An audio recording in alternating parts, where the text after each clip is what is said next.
ಅಂದ್ರೆ ನಮ್ಮ ಗರ್ಭಿಣಿ ಇದ್ಲಲ್ಲ ಆವಾಗ ನನ್ನ ಅಪ್ಪ ತಿರುಗಾಟಕ್ಕೆ ಹೋದ. ಮತ್ತೆ ಹೋಗುವಾಗ ಮನೆಯಲ್ಲಿ ಹೇಳಿದ್ರಂತೆ, ಮತ್ತೆ ಈಗ ಕೃಷ್ಣ ಪಕ್ಷಾರಿಗೆ ಹೆರುವುದು ಬೇಡ ಅಂತ. ಇವಳಿಗೆ ಅಮಾವಾಸ್ಯೆ ದಿವಸ ಹಾಗಾಗಿ ನಾನು ತಪ್ಪಾಗಿ ಹೋದೆ. ನೀವೆಂತ ಹೇಳಿಲ್ಲ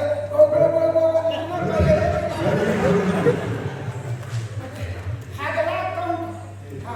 ನನಗೆ ಯಾರು ಹೇಳಿದ್ರು ಒಂದು 4-5 ಬಾರಿ ಹೇಳಿದಾಗೆಲ್ಲ ಕೇಳಿಸ್ತದೆ. ಆ ರೀತಿ ಏನ್ ಮಾಡೋದು ಹೇಳಿ ಅಮ್ಮ. ಈ ರೀತಿ ನಾನು ಎಲ್ಲವನ್ನೂ ಹೇಳೋದು ಇಷ್ಟೇ, ಯಾವಾಗ ಹೀಗೆ ಹೇಳುವಾಗ ಆ ರೀತಿ ಅವಸರ ಮಾಡಬಾರ್ದು. ಪಾಪ ಅವಳು ಬೆಳಗಿನ ದಿವಸ ಒಳ್ಳೆ ಶುಕ್ಲ ಪಕ್ಷದಲ್ಲಿ ಹಾಕಿದ್ರೆ ನಾನು ಬೆಳ್ಳಗಾಗಿ ಆ ನಿಟ್ಟಿನಲ್ಲಿ ನಾನು ಬೆಳೆದ ದೊಡ್ಡವಳಾಗಿ ನೋಡಿ ಅದರಿಂದ ಹೌದು. ನನಗೆ ಎಷ್ಟು ವರ್ಷ ಆಗಿರ್ಬೋದು? ಹೆಚ್ಚಿಗೆ ಆಗಿಲ್ಲಪ್ಪ, 10-20 ಆಚೆ ಉಂಟು ಅಷ್ಟೇ.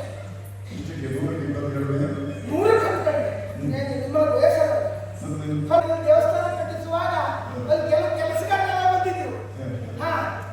ಹೋಗಿ ಒಬ್ಬೊಬ್ಬರನ್ನೇ ಎಲ್ಲ ನಾನು ಹೀಗೆ ಇಣಿಕಿ ನೋಡೋದು, ಯಾರಾದಿತ್ತು ಅಂತ. ಅವ್ರು ಮುಖಂದು ಓಡ್ ಹೋಗು.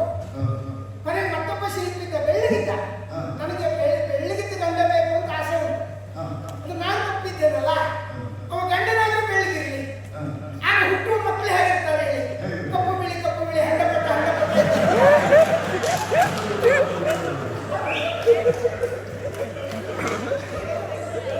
ಹಾಗಾಗಿ ಒಂದು ಬಿಳಿ ಗಂಡ ಇದೆ ಅಂತ ನಾನು ಹುಡುಕುದು. ಅವ ಶಿಲ್ಪಿ ಬೆಳಗಿದ್ದ. ನನಗೆ ಮತ್ತೊಂದು ಆಲೋಚನೆ ಬಂತು. ಅವ ಬೆಳ್ಳಗಿದ್ದ ಶಿಲ್ಪವನ್ನು ಕೆತ್ತುತ್ತಾನೆ, ಬೆಳ್ಳಗಿದ್ದ ಮೂರ್ತಿಯನ್ನು ಮಾಡುತ್ತಾರೆ, ಮತ್ತೆ ಕಪ್ಪುಗಿದ್ದ ಮೂರ್ತಿಯನ್ನು ಮಾಡುತ್ತಾರೆ. ಹೇಗೆ ಮಾಡ್ತಾರೆ? ಈಗ ಅನುಮಾನ ಬಂತು. ಕೇಳಿದೆ, ನೀವು ಬೆಳ್ಳಗಿದ್ದ ಮೂರ್ತಿಯನ್ನು ಮಾಡ್ತೀರಿ, ಕಪ್ಪಿದ್ದ ಮೂರ್ತಿಯನ್ನು ಮಾಡ್ತೀರಿ, ಹೇಗೆ ಮಾಡ್ತೀರಿ ಕೇಳಿದೆ. ಅದು ಕೆತ್ತಿ ಮಾಡ್ತೇನೆ ಅಂತ. ಆಗ ನಾನು ತಪ್ಪಿದ್ದೇನಲ್ಲ, ಇವರು ಮದುವೆ ಬಿಟ್ಟು ನಾನು ಕೆತ್ತಿ ಬೆಳ್ಳ ಮಾಡಬಹುದು ಅಂತ ಅನುಮಾನ ಬಂತು.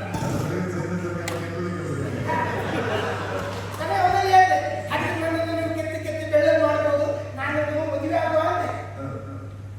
ಹ್ಞೂ ಅಂತ ನನಗೆ ಹೋದೋ ಬರಲಿಲ್ಲ. ಕೊಟ್ಟು ಮುಟ್ಟೆ ಕೊಟ್ಕೊಂಡು ಊರಿಗೆ ಓಡಿದ್ರು. ಮಲಬಾರ್ದು ಅಲ್ಲಿಂದ ಬಂದವರಾಗಿದ್ದ. ಓಡಿ ಹೋಗ ಆಯ್ತು. ನನಗೆ ನಾನು ಅಣ್ಣನಲ್ಲಿ ಹೋಗಿ ಹೇಳಿದೆ, ನನ್ನ ಮದುವೆ ಮಾಡಿಸೋ ಆದಷ್ಟು ಬೇಗ, ನಾನು ಮದುವೆ ಆಗಬೇಕು ಅಂತ ಹೇಳಿ.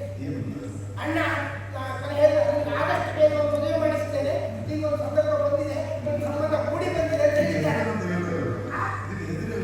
ನನ್ನ ಹೆಸರು ಹೇಳಿಲ್ಲ. ಅಯ್ಯೋ, ನಮ್ಮೂರಲ್ಲಿ ಎಲ್ಲರಿಗೂ ನನ್ನ ಹೆಸರು ಗೊತ್ತುಂಟು. ನೀಲಾಂಬರಿ. ಕನಕಾಂಬರ ಹತ್ತಿರವೇ. ಕನಕಾಂಬರ ನಾನು ಹುಡ್ಕೊಂಡದ್ದು. ನನ್ನ ಹೆಸರು ನೀಲಾಂಬರಿ ಅಂತ. ನೀಲಾಂಬರಿ ದೇವಿಯವರು. ನಾವು ಹೇಳಿದ್ರೆ ಜಡೆ ಹಾಕ್ತದ